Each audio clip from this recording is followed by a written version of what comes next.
इस वीडियो में हम लोग डिस्कस करने वाले हैं, अगर हम लोग किसी भी आईपीओ के अंदर पार्टिसिपेट करते हैं तो हमेशा आपको ना एक कट ऑफ प्राइस दिखाता है। जी हाँ, चाहे कोई से भी प्लेटफॉर्म क्यों ना हो। तो इस वीडियो में हम लोग डिस्कस करने वाले हैं कि भाई आईपीओ में ये कट ऑफ प्राइस काम कैसे करता है, आखिर वो होता क्या है, प्लस कौन से इन्वेस्टर कैटेगरी के लिए ये चीज़ एप्लीकेबल होती है, क्या ये आपके चांसेस इंक्रीज करती है आईपीओ मिलने के, मल्टीपल बिड्स के जो ऑप्शन होते हैं उसके अंदर ये काम करती है।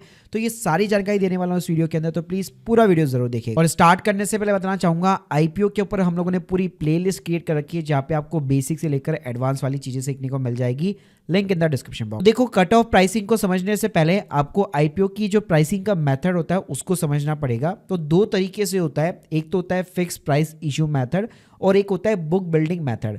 तो देखिए, फिक्स प्राइस इशू मेथड के अंदर क्या होता है, कोई भी जो आईपीओ होता है उसका प्राइस जो है फिक्स होता है। जैसे लेट्स सपोज कंपनी ने यहाँ पे डिसाइड कर लिया, या जो इन्वेस्टमेंट बैंकर उसने डिसाइड कर लिया है 100 रुपीज़ पर शेयर। तो जब आप आईपीओ के लिए अप्लाई करेंगे तो आप केवल इसी प्राइस के ऊपर यहाँ पे बिड कर सकते हैं, ना इसके ऊपर कर पाएंगे ना ही इसके नीचे कर पाएंगे। तो यहाँ पे आपके पास में ना जैसे कट ऑफ प्राइस वाला है, ऐसा कोई ऑप्शन नहीं दिया जाता है। जो प्राइस यहाँ पे फिक्स किया जाता है उसी के थ्रू आपको अप्लाई करना पड़ता है। और जनरली ये जो मेथड होता है, जो बहुत ही स्मॉल कैटेगरी वाले आईपीओ होते हैं वो इसको कंसीडर करते हैं। बाकी जो मेन बोर्ड वाले आईपीओ होते हैं फिक्स प्राइस के ऊपर इशू नहीं होते हैं। अब दूसरा भाई जो मेथड होता है वो होता है बुक बिल्डिंग मेथड, जिसके अंदर आईपीओ का प्राइस जो है एडवांस के अंदर फिक्स नहीं होता है।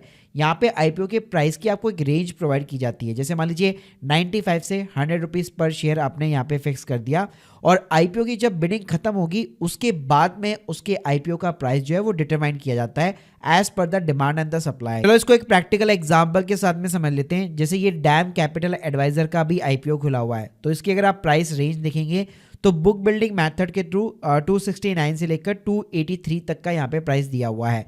अब as a retail category investor यहाँ पे जो है आप चाहो तो कट ऑफ प्राइस के ऊपर लगा सकते हो। कट ऑफ प्राइस का मतलब है कि कंपनी का जब बिडिंग प्रोसेस खत्म होगा और वो जिस भी प्राइस के ऊपर इस रेंज के अंदर शेयर को इशू करेगी उसी प्राइस के ऊपर आपको शेयर का अलॉटमेंट मिलने वाला है।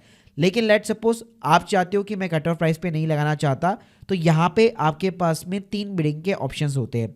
अब यहाँ पे जो है आप इस रेंज के अंदर अपनी एक प्राइस लगा सकते हो कि जैसे लेट सपोज मान लीजिए मैं जो है अपना 272 के ऊपर यहाँ पे बिड करना चाहता हूँ। मेरी जो सेकंड बिड है उसको मान लीजिए मैं 280 के ऊपर बिड करना चाहता हूँ, और मेरी जो थर्ड बिड है उसको मैं 283 पे बिड करना चाहता हूँ। तो इस तरह से आप अलग अलग प्राइस रेंज के अंदर यहाँ पे बिडिंग कर सकते हैं।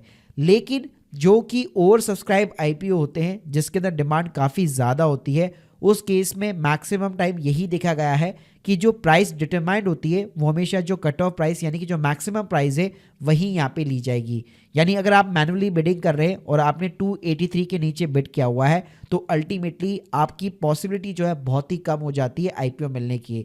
तो मेक श्योर कीजिए, अगर ओवर सब्सक्राइब वाला कोई भी आईपीओ अगर आप उसके अंदर पार्टिसिपेट कर रहे हैं तो हमेशा जो है एज ए रिटेल इन्वेस्टर आपको कट ऑफ प्राइस के ऊपर हमेशा टिक मार्क करना है। ऐसा नहीं है कि ये जो कट ऑफ प्राइस वाला ऑप्शन है वो सभी के लिए खुला है, ये सिर्फ भाई रिटेल वालों के लिए खुला रहता है।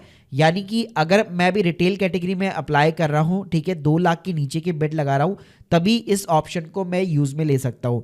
लेकिन अगर मान लीजिए मैं 2 लाख के ऊपर की बिड लगाना चाहता हूँ, यानी एज ए एचएनआई कैटेगरी के अंदर पार्टिसिपेट करना चाहता हूँ, तो आप कट ऑफ प्राइस को यहाँ पे ये जो चेक बॉक्स दिया हुआ है उसको आप अनेबल आपको नहीं करना है। यानी मान लीजिए अगर आप 2 लाख के ऊपर की बिड लगा रहे हैं तो यहाँ पे आपको मैनुअल प्राइसिंग जरूर डालनी है। आप चाहो तो हाईएस्ट प्राइस डेफिनेटली यहाँ पे कंसिडर कर सकते हो, इनपुट कर सकते हो मैनुअली, लेकिन जो कट ऑफ प्राइस वाला जो बॉक्स होता है ना उसको आपको चेक बॉक्स नहीं करना है। तो भाई ये जो कट ऑफ प्राइस का जो ऑप्शन दिया जाता है केवल रिटेल इन्वेस्टर के लिए दिया जाता है। इसके अंदर एचएनआई, एनएनआई वगैरह हो गए, क्यूआई भी होता है, उनको पार्टिसिपेट नहीं करने दिया जाता। पर अगर आप अपनी बिड को भी मॉडिफाई करना चाहते हो, रिवाइज करना चाहते हो बिड को, तो वो भी केवल रिटेल इन्वेस्टर के लिए यहाँ पे पॉसिबल हो पाता है।